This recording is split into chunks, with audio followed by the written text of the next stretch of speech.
heard you got a Nama J2 cold press juicer, or at least you've been thinking about it.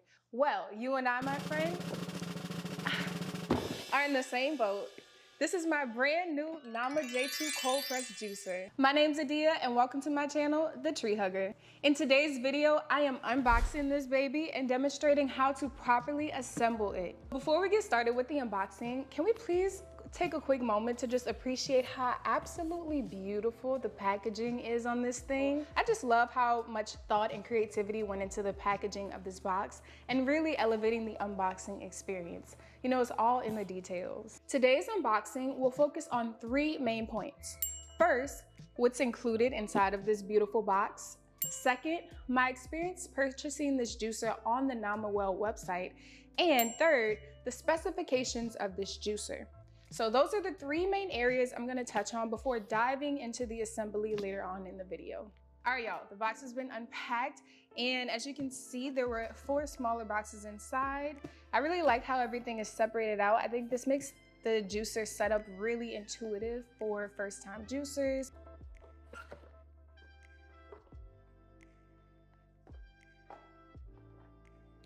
Y'all, the packaging on this is very well thought out. I believe this is the juicer base inside of this protective bag here.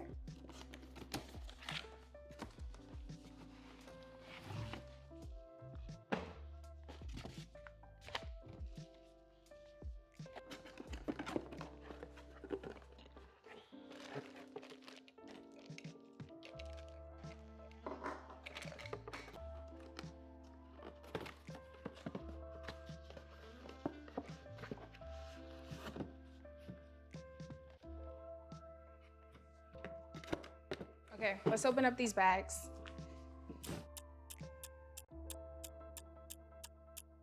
Okay guys, I've fully unboxed the box as well as the boxes inside of the box. So let's talk about what's in it. Included with my purchase of the Nama J2 juicer is, of course, the juicer and all of its components.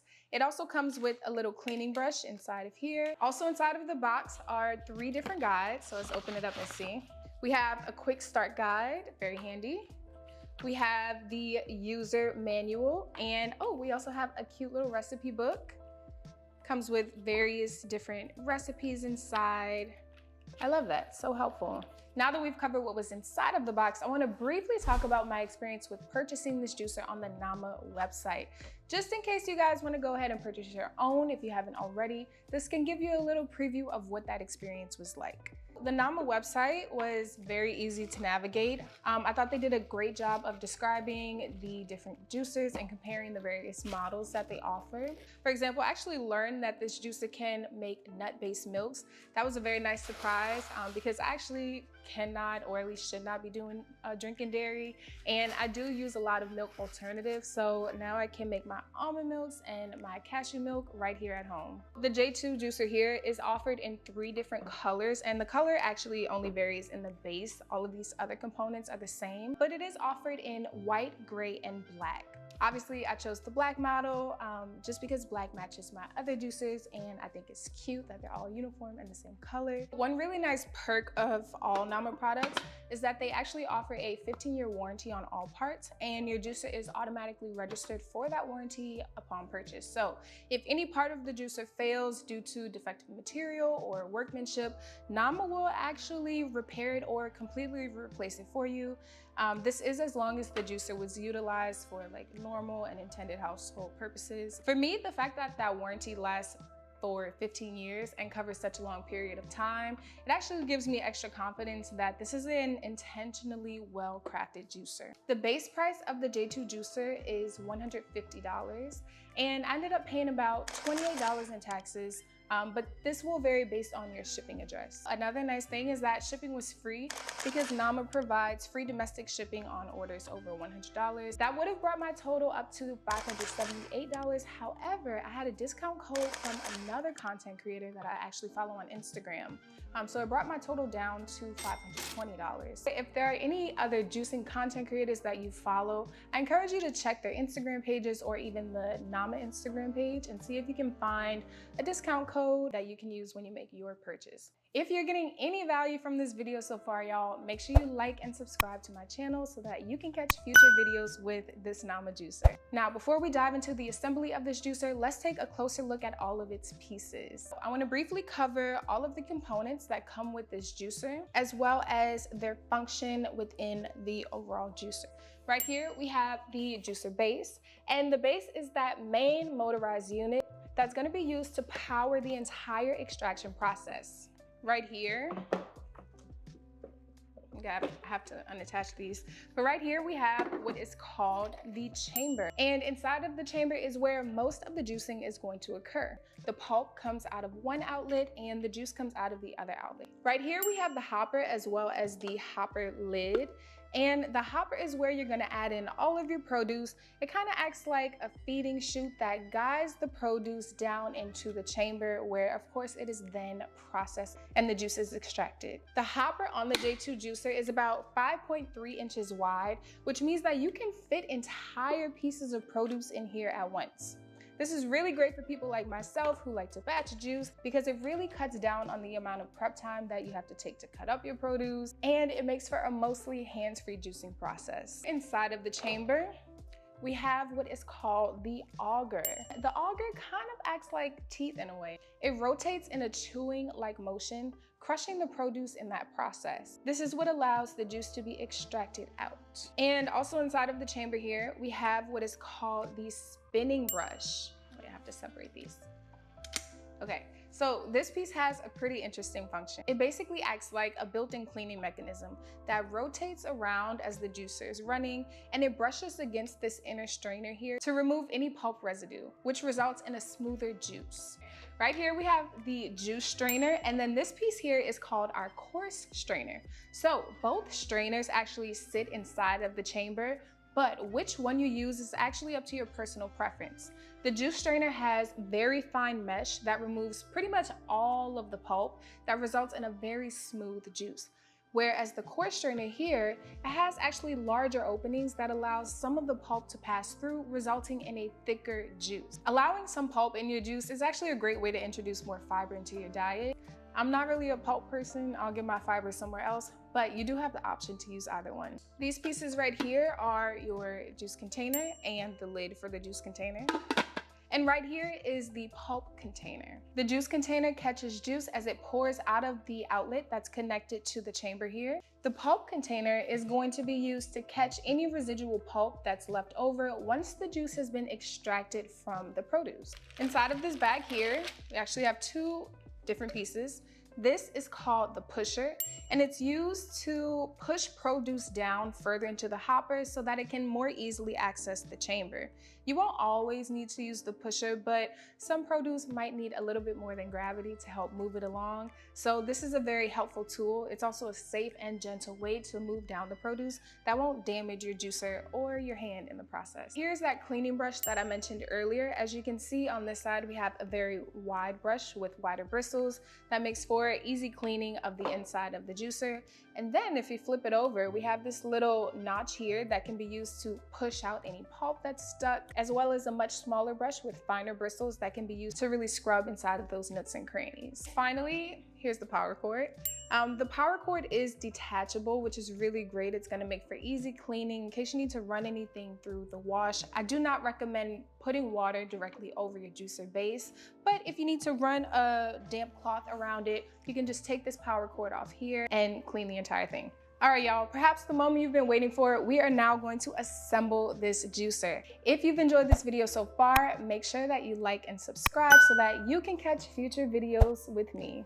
Following my own advice, I'm gonna put the base way over here, not even looking at it until everything is fully assembled. First things first, we're gonna take our spinning brush, use my little influencer hand here so you can see what I'm talking about. We're gonna take the spinning brush and place inside the juice strainer. I'm gonna use the juice strainer for now. If you wanna make juice with pulp, gross, but that's your choice. Use the coarse strainer. With the juice strainer inside, there's a little snap that lets you know it's securely and firmly in. I'm gonna then take the auger, let me set this down. I'm gonna then take the auger and place that in as well. That was just it hitting my countertop. Once we actually put it inside the chamber on the base, you will have to push this down a little bit, but I'll show you that part. Next, I'm gonna take my chamber and take off any stickers.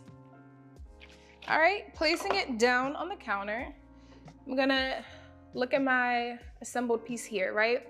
There are 2 wings on either side of the spinning brush. You're gonna take that and very carefully line it up with the indents inside of the chamber. There's an indent here, and then one here. One is larger, one is smaller, and that corresponds to the larger and smaller wings on the spinning brush here. So make sure you line everything up perfectly.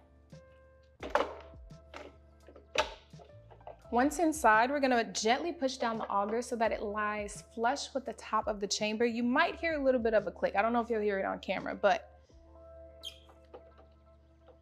you'll know once it's flush because it won't move around. It'll feel firmly in place. Now take the hopper, this little piece here, and before we do anything with it, I want you to identify the guide mark.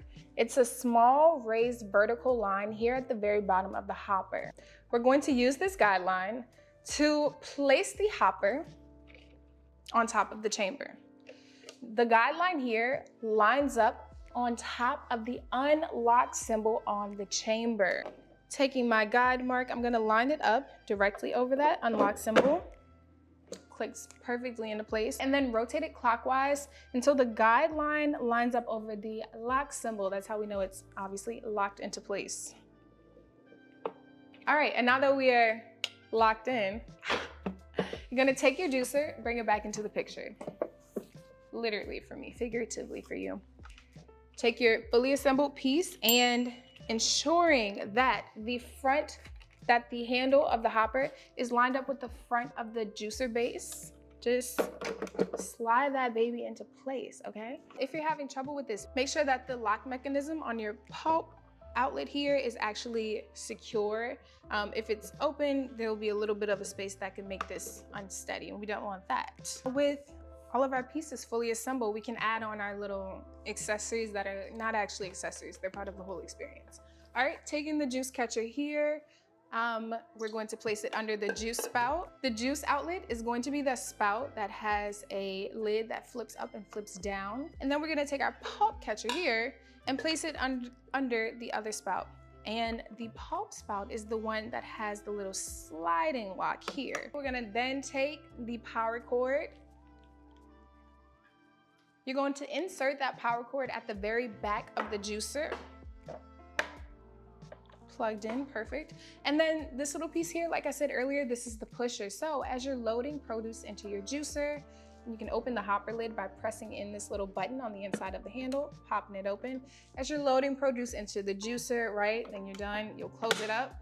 When you're actually ready to turn your juicer on, this little pusher here can be used to push produce down so that it actually moves down to the chamber just in case it gets stuck.